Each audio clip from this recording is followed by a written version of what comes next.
या देवी सर्वभूतेषु शक्तिरूपेण संस्थिता नमस्तस्यै नमस्तस्यै नमस्तस्यै नमो नमः। दोस्तों, कल दुर्गा सप्तशती का द्वितीय और तृतीय अध्याय हमने सुना। उम्मीद करती हूँ कि द्वितीय और तृतीय अध्याय आपने अवश्य सुना होगा। आज सुनेंगे चतुर्थ अध्याय, जो कि नवरात्रि के तीसरे दिन चतुर्थ अध्याय। दुर्गा सप्तशती का चतुर्थ अध्याय श्रवण करने से व्यक्ति के जीवन में कष्टों से मुक्ति होती है और माता प्रसन्न होती हैं। उन्होंने स्वयं ही कहा है कि जो चतुर्थ अध्याय का पाठ करता है या फिर श्रवण करता है, मैं उसके सभी कष्टों को दूर कर उसे अभय प्रदान करती हूँ, जो कि आज के पाठ में आप श्रवण करेंगे। तो यह पाठ बेहद महत्वपूर्ण है। सबसे पहले दोस्तों, गणेश जी का ध्यान करिए। ओम श्री गणेशाय नमः। आप भी गणेश जी का ध्यान करिए। उसके बाद माता दुर्गा का ध्यान करिए। कथा या फिर कहें दुर्गा सप्तशती प्रारंभ करते हैं। सिद्धि की इच्छा रखने वाले पुरुष जिनकी सेवा करते हैं तथा देवता जिन्हें सब ओर से घेरे रहते हैं, उन जया नामावली दुर्गा देवी का ध्यान करें। उनके श्री अंगों की आभा काले मेघ के समान श्याम है। वे अपने कटाक्षों से शत्रु समूह को भय प्रदान करती हैं। उनके मस्तक पर आबंध चंद्रमा की रेखा होती है। वे अपने हाथों में शंख चक्र कृपाक्ष त्रिशूल धारण करती हैं। उनके 3 नेत्र हैं। वे सिंह के कंधे पर चढ़ी हुई हैं और अपने तेज से तीनों लोगों को परिपूर्ण करती हैं। ऋषि कहते हैं, अत्यंत पराक्रमी दुरात्मा महिषासुर तथा उसकी दैत्य सेना के देवी के हाथ से मारे जाने पर इंद्र आदि देवता प्रणाम के लिए गर्दन तथा कंधे झुकाकर उन भगवती दुर्गा का उत्तम वचनों द्वारा स्तवन करने लगे। उस समय उनके सुंदर अंगों में अत्यंत हर्ष के कारण रोमांच हो आया था। देवता बोले, संपूर्ण देवताओं की शक्ति का समुदाय ही जिनका स्वरूप है तथा जिन देवी ने अपनी शक्ति से संपूर्ण जगत को व्याप्त कर रखा है, समस्त देवताओं और महर्षियों की पूजनीय उच्च जगदम्बा को हम भक्तिपूर्वक नमस्कार करते हैं। वे हम लोगों का कल्याण करें। जिनके अनुपम प्रभाव और बल का वर्णन करने में भगवान शेषनाथ, यहाँ तक कि ब्रह्मा जी, महादेवी जी भी असमर्थ हैं। वे भगवती चंडिका संपूर्ण जगत का पालन एवं अशुभ का नाश करने वाली हैं, जो पुणात्माओं के घरों में स्वयं ही लक्ष्मी रूप में विराजमान रहती हैं। पापियों के यहाँ दरिद्रा रूप से विराजमान रहती हैं। शुद्ध अंतःकरण वाले पुरुष के यहाँ बुद्धि रूप में विराजमान रहती हैं। सत्पुरुषों के यहाँ श्रद्धा रूप में विराजमान रहती हैं तथा कुलीन पुरुषों के यहाँ कुलीन और शुद्ध बुद्धि के रूप में विराजमान रहती हैं। सत्पुरुषों के यहाँ भी श्रद्धा रूप में माँ विराजमान रहती हैं और कुलीन के यहाँ लज्जा रूप में भी विराजमान रहती हैं। उन आप भगवती का ध्यान करें और देवी को नमस्कार करें।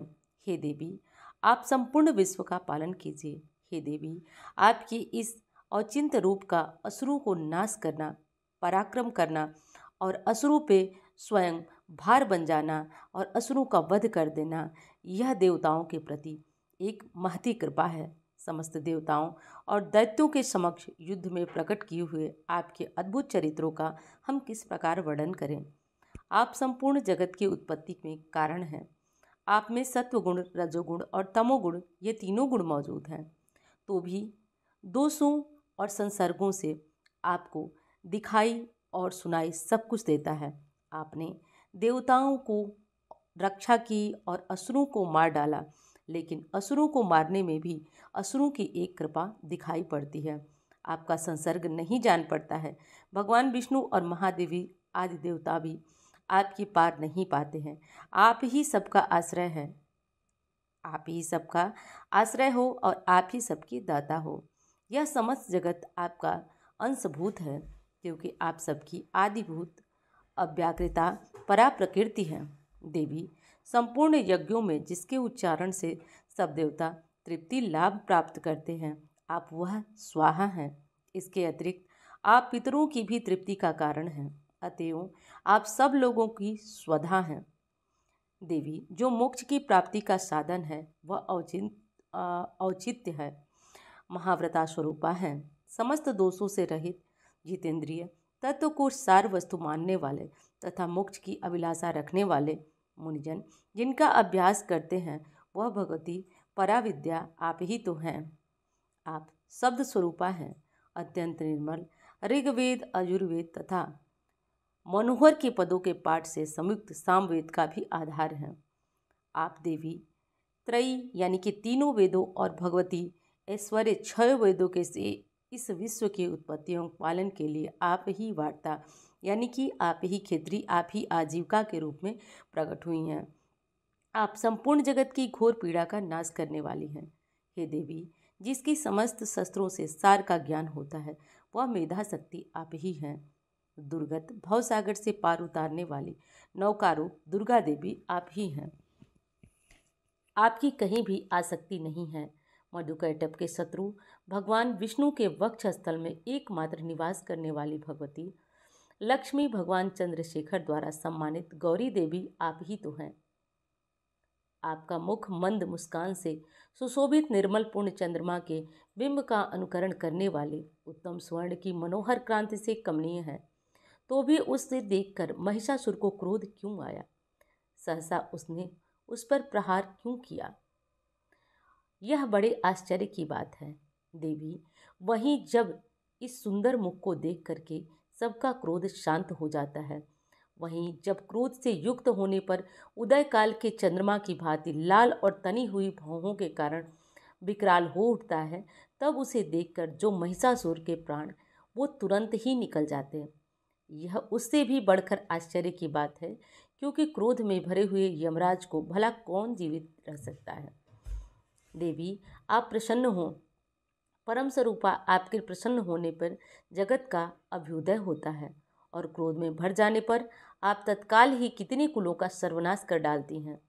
यह बात अभी अनुभव में आई है, क्योंकि महिषासुर की यह विशाल सेना क्षण भर में आपके कोप से नष्ट हो गई।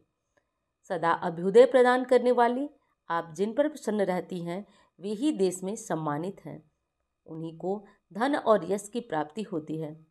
उन्हीं का धर्म कभी शिथिल नहीं होता, तथा वे ही अपने हिष्ट पुष्ट स्त्री पुत्र और भृत्यों के साथ धान्य माने जाते हैं।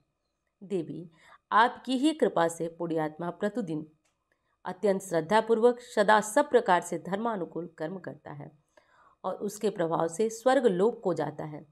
इसलिए आप तीनों लोकों में निश्चय ही मनोवांछित फल देने वाली हैं।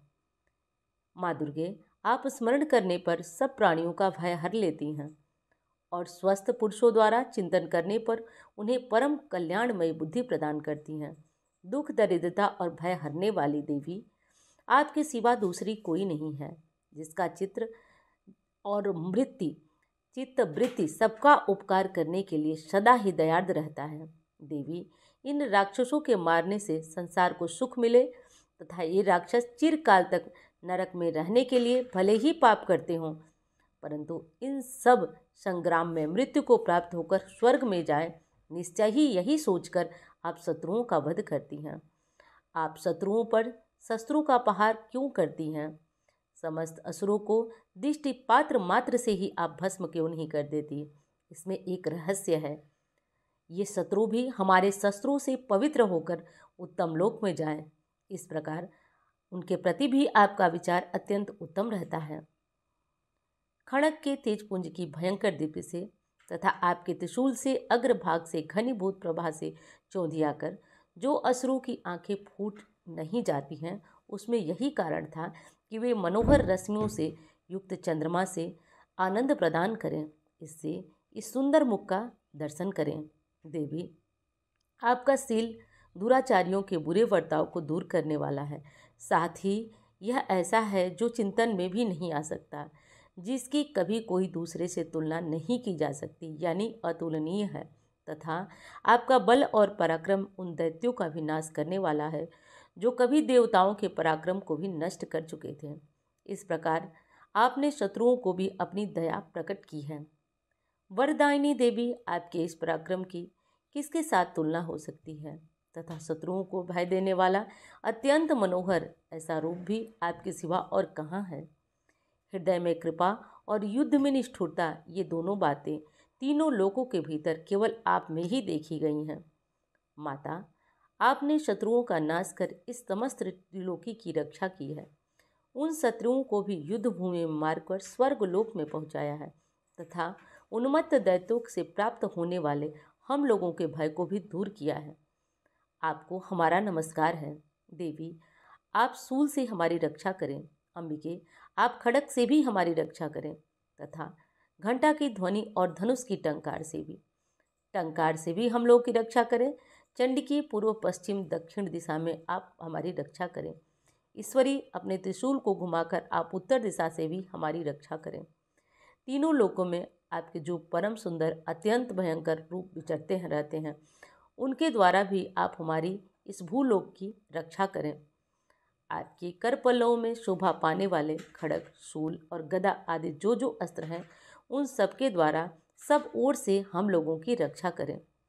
ऋषि कहते हैं, जब इस प्रकार देवताओं ने जगत माता दुर्गा की स्तुति की और नंदन वन के दिव्य पुष्पों द्वारा, गंध, चंदन आदि के द्वारा माँ का पूजन किया, इस प्रकार सबने मिलकर जब भक्तिपूर्वक दिव्य धूपों सुगंधों से माँ का निवेदन किया, तब देवी ने प्रसन्न वदन होकर प्रणाम स्वीकार किया और देवताओं से कहते हुए बोली, देवताओं, तुम सब लोग जिस वस्तु की अभिलाषा रखते हो उसे मांगो।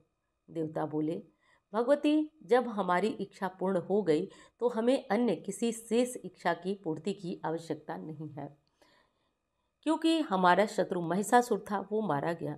महेश्वरी, इतने पर भी जब आप हमें वर देना चाहती हैं तो हम जब जब आपका स्मरण करें तब तब आपके दर्शन हो जाए। हम लोगों के महान संकट दूर कर दिया आपने तथा प्रसन्नमुखी अंबिके, जो मनुष्य इन स्तोत्रों द्वारा आपकी स्तुति करें उसे वित्त, समृद्धि और वैभव के साथ साथ उसकी धन और स्त्री आदि संपत्ति को भी बढ़ाने के लिए आप सदा उन व्यक्ति पर तथा हमारे ऊपर प्रसन्न रहें। ऋषि कहते हैं, राजन, देवताओं ने जब अपने कल्याण के लिए भद्रकाली देवी के इस प्रकार प्रसन्न किया, तब वे तथास्तु कहकर वहीं अंतर्ध्यान हो गए। भूपाल, इस प्रकार पूर्व काल में तीनों लोगों का हित चाहने वाली देवी जिस प्रकार देवताओं के शरीर से उत्पन्न हुई तथा कथा कह सुनाई, उससे देवी ने अपने सभी भक्तों पर रक्षा की और उनका संकट दूर किया। अब पुनः देवताओं का उपकार करने वाली वे देवी दुष्ट दैत्यों तथा शुंभ निशुंभ का वध करने एवं सब लोगों की रक्षा करने के लिए गौरी देवी के शरीर से जिस प्रकार प्रकट हुई, वह सब प्रसंग आपने सुन लिया। और अब जो है आगे की जो दुर्गा सप्तशती का अध्याय है वे आप कल सुनेंगे। उम्मीद करती हूँ यह कथा आपको बहुत पसंद आई होगी और दुर्गा सप्तशती के अगले अध्याय को सुनने के लिए चैनल को सब्सक्राइब नहीं किया आपने तो ज़रूर कर लीजिएगा। और हाँ, पसंद आए तो लाइक करिएगा और इस चैनल पे प्रतिदिन की पूजा, मंत्र, भोग, रंग और किस मुहूर्त में पूजा करना चाहिए सभी चीज़ें अपलोड होती हैं, तो आपने नहीं देखा तो अवश्य देख लीजिए। मिलती हूँ आपसे अन्य वीडियो में। धन्यवाद।